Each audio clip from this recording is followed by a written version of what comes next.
Welcome to the self-sufficient backyard for the independent homesteader.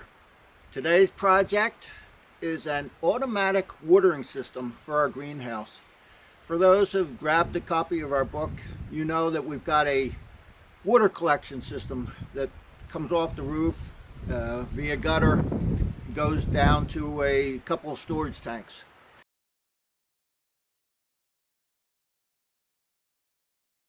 And we want to utilize all the rain that becomes available to us. Once those tanks are filled up, the water is just wasted.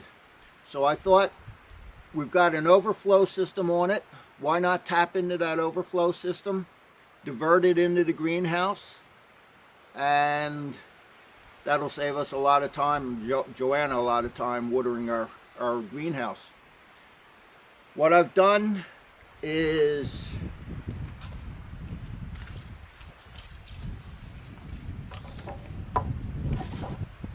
bought a bunch of 3/4 inch electric conduit, and it's a judgment call on how well this will work. I've got a number of variables. How much rain comes down at one given point in time, the diameter of your tube, the number of holes that you have spaced, and the size of those holes. And it's kind of a balancing act. I'm using my judgment and past experience. So what I'm going to do is I'm going to use a drill bit that's a little less than 1/8 of an inch. I'm going to space my holes 12 inches apart, and I'm going to reference off the very top of my pipe, and my holes will be 45 degrees roughly. This is not scientific here. 45 degrees off the top, so that the water hopefully sprays out in an arc. If I did it at the very bottom, the water would leak out before it ever got to the end. I want to be able to keep some of the water that's in this pipe as a reservoir. So if I have my holes at the closer to the top, the pipe will constantly be filled with water, and as that water flows, it'll come out, and at least I can utilize the water hopefully the entire length of my pipe. Now I've got 75 feet of run, and with the 3/4 inch diameter, I've done the calculations. There's roughly 2 gallons, a little less than 2 gallons of capacity in 75 feet of run with a 3/4 inch diameter. So it's a judgment call how much rain will be filling the system. If I did my holes horizontal on each side, the water would have a tendency to just spray out laterally. I don't know how far it would spray out laterally, so if I can get that water under pressure to arc out, I think we'll have a better chance. Our beds are 3 feet wide, so I think it'll be a better chance of watering the entire width. So what I've done is I've got a board I've marked off, and I'll bring you in closer, but I'll just tell you what we're doing. I've got the board marked off 12 inches.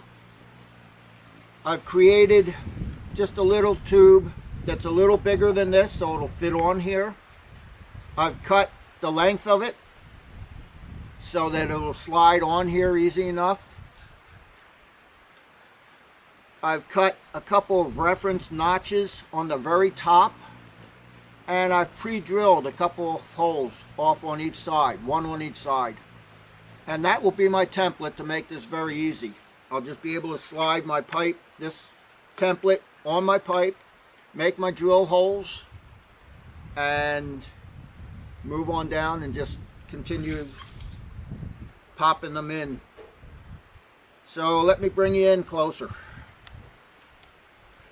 So in order to make this easy, I'm going to just clamp the tubing down so that it stays in position, and then I can hit my marks and make sure that ensure that my tubing doesn't roll on me and I consistently hit the top of it.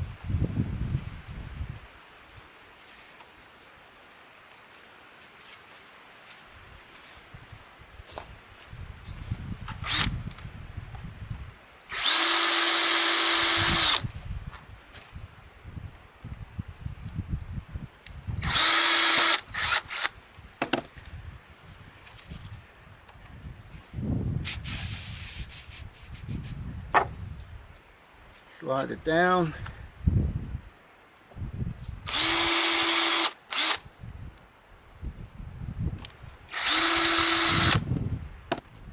And again, I'm keeping my slits, which indicates the top of my tube referencing off to my 2 holes, one on each side.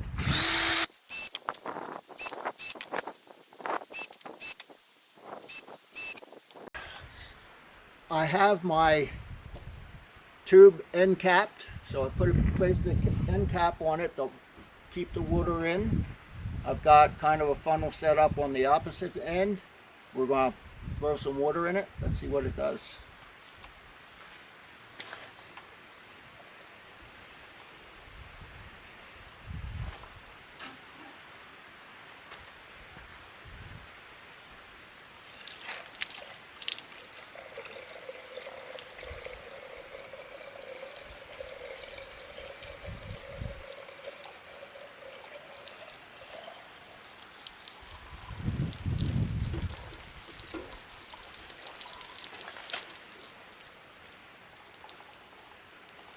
I like that.